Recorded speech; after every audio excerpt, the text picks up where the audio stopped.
മധ്യപൂർവേഷ്യയിൽ സമാധാനമെന്ന വാക്ക് വെറും ഓർമ്മയായി മാറുന്നു. ഇസ്രായേൽ പ്രധാനമന്ത്രി ബെഞ്ചമിൻ നെതന്യാഹുവും നിയുക്ത അമേരിക്കൻ പ്രസിഡന്റ് ഡൊണാൾഡ് ട്രംപും തമ്മിലുള്ള കൂടിക്കാഴ്ചക്ക് ദിവസങ്ങൾ മാത്രം ബാക്കി നിൽക്കെ പുറത്തു വരുന്നത് ഞെട്ടിക്കുന്ന വിവരങ്ങളാണ്.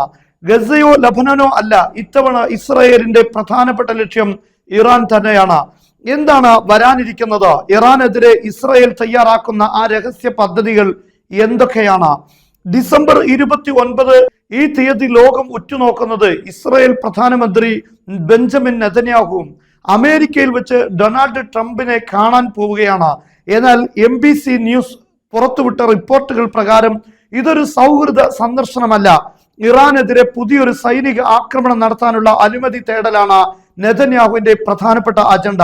ഇത്തവണ ഇസ്രായേൽ ലക്ഷ്യമിടുന്നത് ഇറാന്റെ ആണവ കേന്ദ്രങ്ങളെയല്ല, മറിച്ച് അവരുടെ കരുത്തായ ബാലിസ്റ്റിക് മിസൈൽ പദ്ധതികളെയാണ്.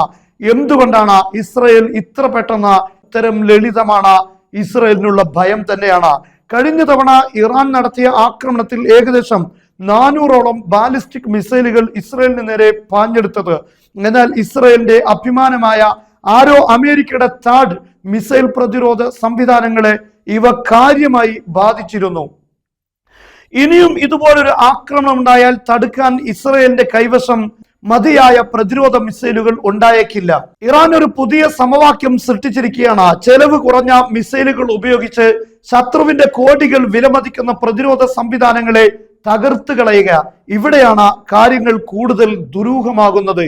അമേരിക്കൻ രഹസ്യാന്വേഷണ വിഭാഗത്തെ ഉദ്ധരിച്ചു വരുന്ന റിപ്പോർട്ടുകൾ പ്രകാരം ഇറാൻ പ്രതിമാസം 3000 ബാലിസ്റ്റിക് മിസൈലുകൾ വരെ നിർമ്മിക്കാൻ ശേഷി കൈവരിച്ചേക്കാം എന്നാണ്.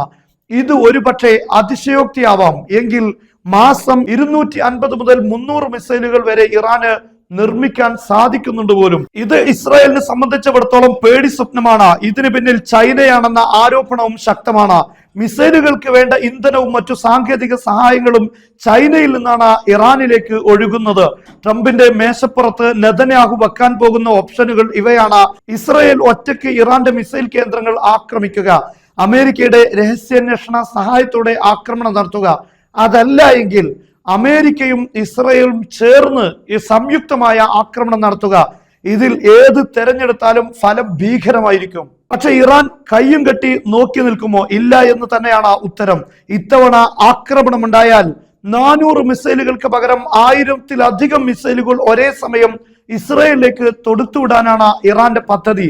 മാത്രമല്ല, ഇസ്രായേലിന്റെ പ്രതിരോധ മിസൈലുകളെ പാഴാക്കാനായി ഡമ്മികൾ അഥവാ വ്യാജ മിസൈലുകൾ ഉപയോഗിക്കാനും ഇറാൻ തയ്യാറെടുക്കുന്നു.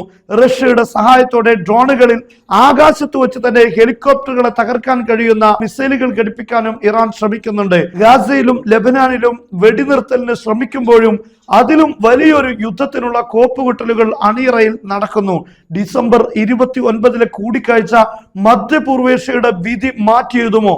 ഇസ്രായേൽ ആക്രമിച്ചാൽ ഇറാന്റെ പ്രതികരണം എന്തായിരിക്കും? ലോകം ശ്വാസമടക്കി കാത്തിരിക്കുകയാണ്.